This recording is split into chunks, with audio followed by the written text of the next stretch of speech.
నవమాసాలు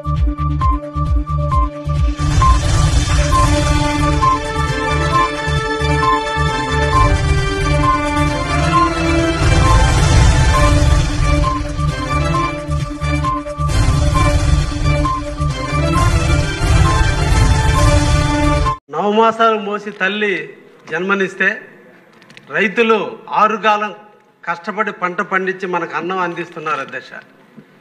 ఈరోజు అభివృద్ధి ప్రదాత అయినటువంటి నారా చంద్రబాబు గారి నాయకత్వంలో ప్రకృతి పులకింతల మధ్య ఈరోజు విస్తారంగా వర్షాలు కురిస్తే మా నెల్లూరు జిల్లాలో డ్యాములన్నీ కూడా పుష్కలంగా నిండినాయి అధ్యక్ష.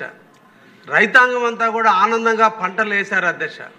ఈరోజు ఖరీఫ్లో 1,80,000 ఎకరాలను ఈరోజు రైతాంగం అంతా కూడా పండిస్తే గత రబీలో దాదాపు లక్షల క్వింటాల ధాన్యాన్ని ప్రభుత్వం కొనుగోలు చేసింది సిఎంఆర్ కింద సివిల్ సప్లైస్ డిపార్ట్మెంట్ వారు. అయితే ఎందుకో మా నెల్లూరు జిల్లా మీద కొంచెం కీలుకి ఏర్పడిందేమో తెలియదు, కానీ ఈ ఖరీఫ్లో పండినటువంటి పంటల మీద ఈ రోజున ఒక్క క్వింటా కూడా ప్రభుత్వం పర్చేజ్ చేయనందు కారణాన ఈరోజు డలార్ల వల్ల ఒక్కొక్క క్వింటాకి 583 రూపాయలు ఈ రోజున రైతాంగం నష్టపోతుంది అధ్యక్ష. ఈ రోజున ఒక్కొక్క పుట్టి ప్రభుత్వం నిర్ణయించినటువంటి రేటు ప్రకారం 19,725 రూపాయలు ఉంటే ఈరోజు మార్కెట్లో 14,000 రూపాయలకి ఈ రోజున మార్కెట్లో కొనాల్సినటువంటి పరిస్థితి ఉంటే సివిల్ సప్లైస్ వారు పలు సభల్లో మేము తెలియజేసినప్పటికి కూడా ఒక్క ఎకరాలకు కానీ ఒక్క పుట్టి కూడా కొనటువంటి పరిస్థితి ఉంది అధ్యక్ష. ఇది రైతాంగానికి సంబంధించినటువంటి అందరి సమస్య.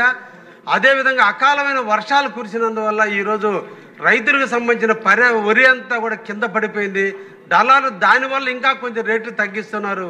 దయించి మీ ద్వారా ప్రభుత్వాన్ని సివిల్ సప్లై వారిని కోరేది సిఎంఆర్ కింద ఇమీడియట్లీ కూడా కేంద్రాలు ఏర్పాటు చేసి అట్లీస్ట్ కొన్ని క్వింటాలైనా కొనటం ప్రారంభిస్తే డలార్లు కూడా అది ఈక్వల్ రేటుగా కొనేదానికి అవకాశం ఉంటుంది.